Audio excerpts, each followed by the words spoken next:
And I want to ask you about your journey off the ice.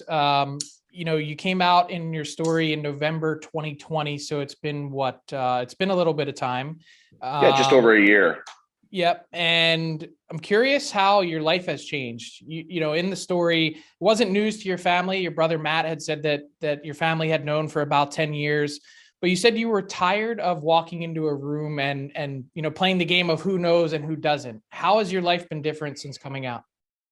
Oh, it's been fantastic. It's been, that was, November 5th, there was the best day of my life because I could now shed that weight of, and I think it's just because I work in sports and hockey specifically. I just think we're a bit behind in hockey of that it is a big deal, that I did have to come out with Pierre LeBrun. If I worked at a bank or a tech company, I don't think that would have happened. But I think the hockey world we're living in, we still have a bit of an old guard and that oh, you can't be gay and be a successful sports executive. So I'm trying to break that down to humanize it really, to say, yes, you can. And here I am, and I think it's human nature that if you haven't seen someone go before you, if you haven't seen a media member say, oh, I'm openly gay and I can talk hockey, or a sports executive or a player like Luke Prokop, how many kids now in the CHL go, oh, I can now, he's an NHL drafted player, or I want to be an agent. Now I see Bane Pettinger. And I think if you haven't seen it done beforehand, you don't think it's possible. And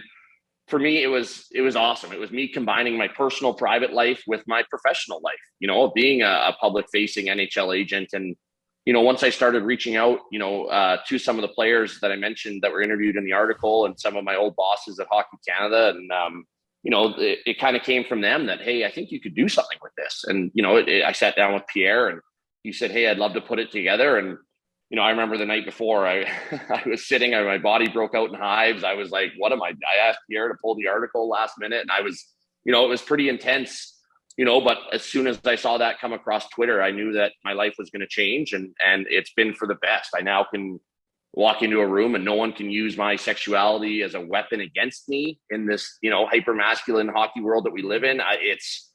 If you have a problem with it, that's your problem. It's not my problem. And I think we're starting to see that with, the likes of you guys amplifying this story, and same with Pierre and other podcasts that really, and in the most respectful way possible, who cares? Let's judge me and judge other people on how they do their job. Am I a good agent? Not who my partner is. And I think that's the shift that we're starting to see.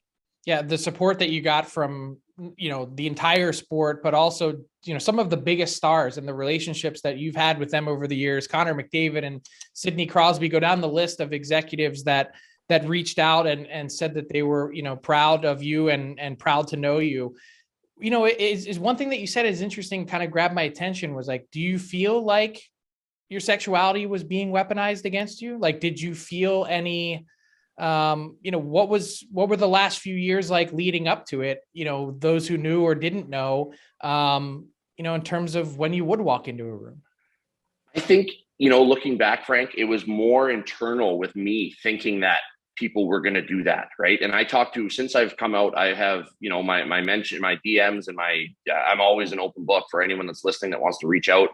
I've had people reach out, that are still closeted. And the hardest part was my night right before the article came out, right? You think all the what ifs. Oh my gosh, what if CAA fires me? What if, I'm going to lose friends? What if? It's all what ifs. And you kind of have to push that aside. And I consider it to jumping off a diving board. You just got to go, right? And not care about what other people think. So when I say using it, weaponizing, yeah, I've been threatened to be outed before, right? And I think most people have. That's their worst fear, is not controlling their narrative and till they're ready. I wasn't 33 till I came out.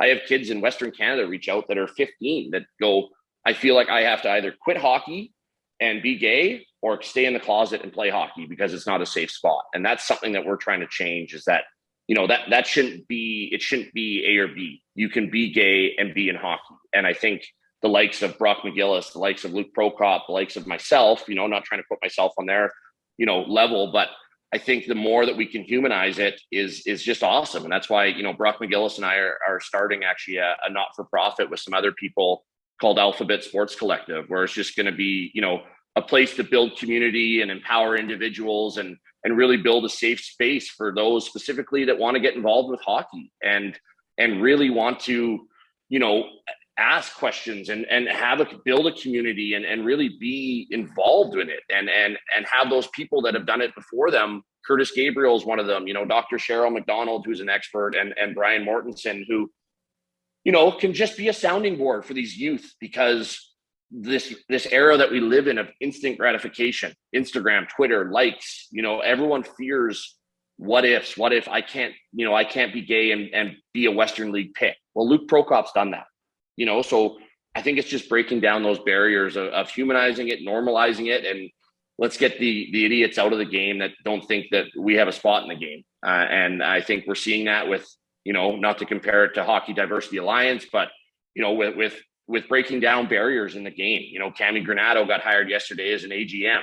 You know, we never would have thought we'd seen that. You know, I think we're seeing really positive shifts in the game in hockey and diversity and inclusion. And I think that that's only going to be great for the game, because with that comes better people, better minds, better people playing the game, you know, better people managing the game, better people doing media in the game. You know, and I think that's only going to be better for the game, which is a great game that we all love. Man, I appreciate your honesty about this, and it's not something that I can relate to at all. Of worrying about, you know, if, you know, hey, the biggest toughest decision I had to make and worrying about what if was, will I look good when I shave my head? And I really had no choice in the matter because the hair wasn't growing anyway, you know. So it pales in comparison at the end of the day. But so you look back on, you talk about having hives, and like you're seriously nervous and anxious about everything, and then it happens, and you're just like, wow. Like this has gone way better. So when you talk to people, has your positive reaction and response from people maybe forced you to say, hey, you know what? Like I have to, when I'm talking to people, recognize, and I know everybody's situation might be different. Like, do you view yourself lucky that everything went well? Or do you think that maybe people overall are more understanding and we focus too much on the 1 or 2% that aren't? Yeah, but I also think I've been pretty lucky in my situation with my parents, you know, growing up in a great neighborhood in Victoria. You know, I don't have those hard struggles. And I realize that I don't have to choose between coming out of the closet and my parents disowning me. You know, some people have to deal with that. And mine was, I'll be honest, mine was very smooth, right? So I can't put myself in their shoes either when they go, well, I can't tell my mom because she'll kick me out of the house, which in today's era, I go, well, then you really, you know what, if you have to decide between your happiness and your mother, and, you know, so there is so many scenarios out there, whether it's mental health, you know, people, you know, on the verge of suicide, you know, and all that because of, they have to choose. I'm going to be honest. I had it very good. And when I talk to people, whether it's through, you know, anonymous or, you know, or open people that are right on the verge, it's kind of like, hey, this is going to be the best day of your life. I can put myself in your shoes of what it's like. You know, you have to create a list of who you want to tell, who you want to hear from you personally, you know, and at the end of the day, everyone's on their own journey. I've talked to some people, got them real close to coming out and living their truth. And then they go, hey, it's not worth it to me. You know, I can't do it. And then there's people that have done it and it's the best day of their life, you know, and like me, but I was very fortunate that I grew up in a, you know, white middle class, you know, resident family that is very extremely supportive. And, you know, so I hate to say, but I had it good, you know, compared to some of the stories that I hear of people having to choose, you know, to come out of the closet or not.